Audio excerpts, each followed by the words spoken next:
Greetings, MechWarriors. Today I'd like to talk about another mech that doesn't see very much gameplay these days, and that is the VTR-9S. Before I begin, I own the Victors on my solo account, so some parts of the interface will be hidden throughout the video. However, this account does play in the T1 queue, so what I talk about should be relevant to most players. Back when I started playing, the Victors were one of the top mechs in the game, especially the Dragon Slayer.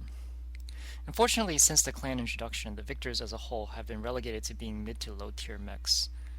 The best way I can summarize why this is the case is that for every single playstyle that the Victor is capable of doing, there's always something that makes it worse than the alternatives.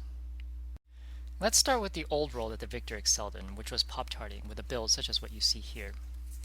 A series of nerfs made this playstyle no longer very good, especially the jump jet and PPC velocity nerfs. In addition, we're in the era of 50-point laser alphas on heavy, so a 30 to 40-point alpha on an assault mech, in addition to poor convergence, is pretty weak in comparison.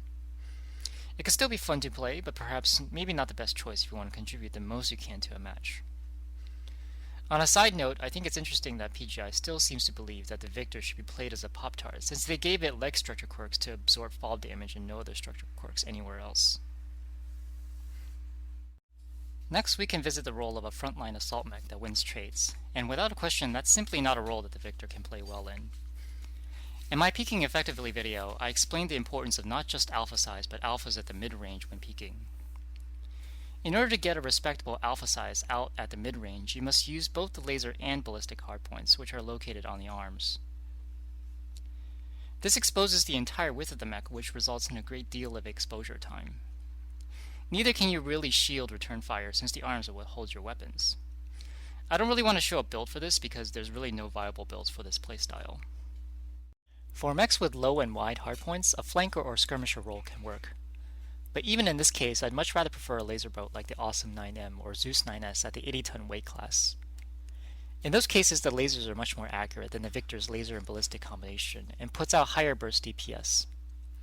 The ST and CT structure quirks on those two other mechs help them absorb potential return fire, whereas the Victor does not have torso structure quirks. So despite the fact that the Zeus and Awesome are far from being top tier mechs, they're still better at playing the flanker role than the Victor 9S. Lastly, we'll talk about one of the Victor's other traditional roles, and that's the one I think fits the Victor the best currently, which is the mobile brawler. The 9S has several things going for it. First, the Victor is capable of running the AC-20 SRM combo, which is one of the best brawling weapon combinations for the Inner Sphere today. Second, the missile and ballistic cooldown quirks increase that short-range DPS, while the missile heatgen quirks help it stay in the brawl longer. Lastly, the agility quirks plus the jump jet and high engine cap help the Victor spread damage or get out of a brawl if the situation starts getting unfavorable. However, there are several downsides to this as well. It doesn't have those torso structure quirks that the other true brawlers have, like the Atlas or the Orion. That plus the easily isolatable hitboxes on the Victor means that any weak components are immediately exploited by experienced players. These defensive weaknesses are somewhat offset by the Victor's speed and jump jets, so I don't think that's the chassis' biggest issue. Second, because the AC-20 and SRMs are on two different reticles, so without arm lock, you would have to wait for the two reticles to converge on a single component if you want to do concentrated damage, which adds to phase time. The convergence problem is also very obvious when you're trying to lead a fast-moving target. Lastly, and I think this is the biggest problem with the Victor, is the missile tube counts. The three missile hardpoints have tube counts of 10, 5, and 2 respectively, which makes taking proper SRM launchers impossible unless you actually want to stare at the enemy mech for half a second longer than necessary. Now here's the build that I really want to take on the Victor. This will give it the brawling firepower of an Atlas DDC while giving it an actual shield arm. However, if I built it like this, with the current tube counts, I would have to wait an additional second for the last missile launcher to fire all of its missiles, or half a second more if I switch the last missile launcher to an SRM-4. If PGI were to fix the tube counts on the Victor like they did with their other mechs, I think the Victor can be a solid mid-tier brawler instead of where it is today. For me, I think the marginally larger alpha of the SRM-6 or SRM-6 plus 4 isn't worth the increased face time. So I opted for this build, which simulates carrying two SRM-6s. Now, one of the decision points that I had to make was whether to take Artemis on these launches or not. So here's an Artemis build that I tried out. My conclusion is that while Artemis is very helpful on the SRM-6, the 4 and especially the 2 don't need it very much. And the additional tonnage allows me to take an extra JJ and heatsink. I can't firmly say one is better than the other, so I guess it's up to personal preference here. The playstyle is very much like a medium brawler such as the Griffins. You're not there to sustain a brawl since the Victor does not have the durability to do so. You're using your mobility to isolate one or maybe two enemy mechs, dump 2 to 4 alphas into it, and get out to cool down. Ideally, you're starting your engagement from the side or the rear of the target, in which case you can use your MPLs for the initial strike or two. When the enemy is turned towards you though, I'd either avoid using the MPLs or twist away before the burn is done. So let's actually get into a gameplay video and see how this can be run.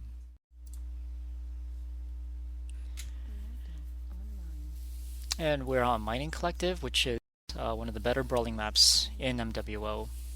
If you caught the beginning of round screen, you can see that G-Man 129F Metamex was in this game.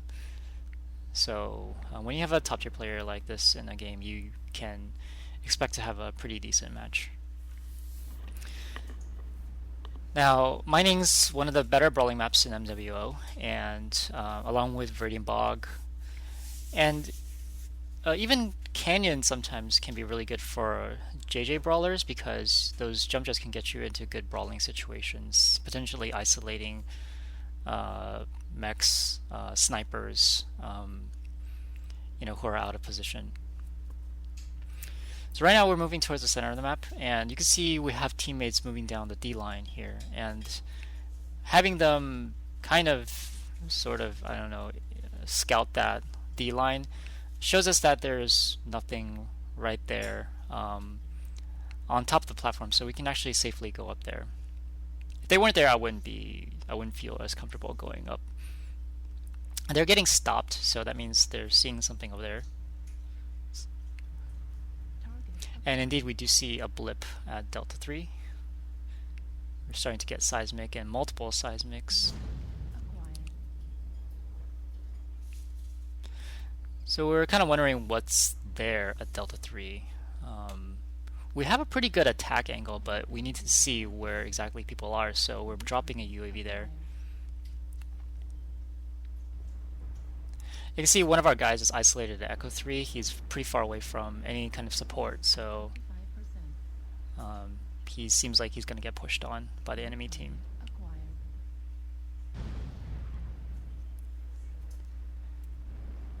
And see, we're using jump jets partly to scout, and if we see an enemy that's in range, we can actually do a little bit of SRM pop tarting. And that guy at Echo 3 got pushed on. He died.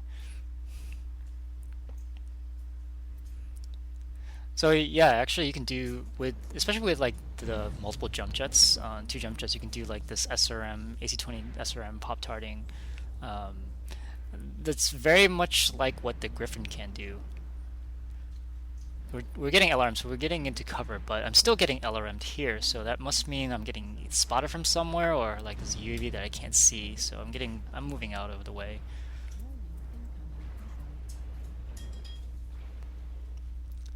Now we stop getting LRMs here.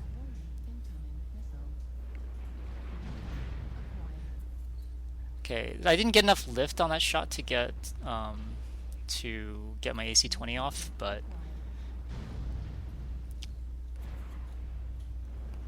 see, I don't want to like push that Atlas, even though it's an LRM Atlas. It's still, that AC-20 is still somewhat dangerous, so I'm not gonna try to push that, especially multiple mechs by myself here. And you can see how the low face time, the front loader damage of the SRM 6, 4, and 2 is really helpful to shield damage once you take that alpha. And even then, my right torso is getting opened up, so having if you were doing like the 666s, it's just way too much face time. I'm moving forward to get a little bit closer, get in range of SRMs, even though I know there was mechs over on the Delta line that's looking at me from the left side, but I have that shield arm to protect me. And I finish off the rifleman there.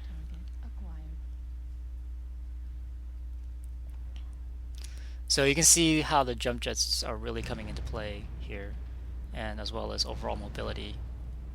And I see a seismic over at Delta 4, right? But so that's why I'm moving towards my team here. And here comes the mech that I saw the seismic for. And although I can shoot him, I saw my right torso's open, so I'm letting my teammates take that first shot and then shielding instead of firing in case he hits my torso. The shadow guy here is open legs, so we're aiming for the legs to take it out. Okay, we see a bunch of mechs at Charlie 3, but since my torso and my side torso and my CT is open, I'm gonna stay a little bit more cautious and wait for my king crab buddy to turn around the corner and help me take that first shot. Again, I've taken my share of shots already, so I just have to play a little bit more carefully this time.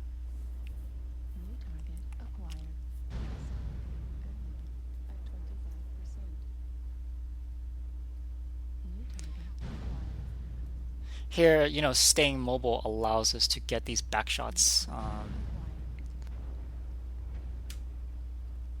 And if we're getting back shots, don't be afraid to use the medium pulses to supplement your firepower.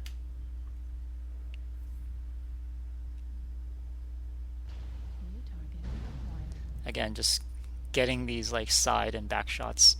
And see a Muller here on the ramp, so my first reaction is to shield that right side in case he sees me and he wants to target my torso. So I'd rather again lose that left arm. And we're just about done. Just make sure we finish the last mech over there.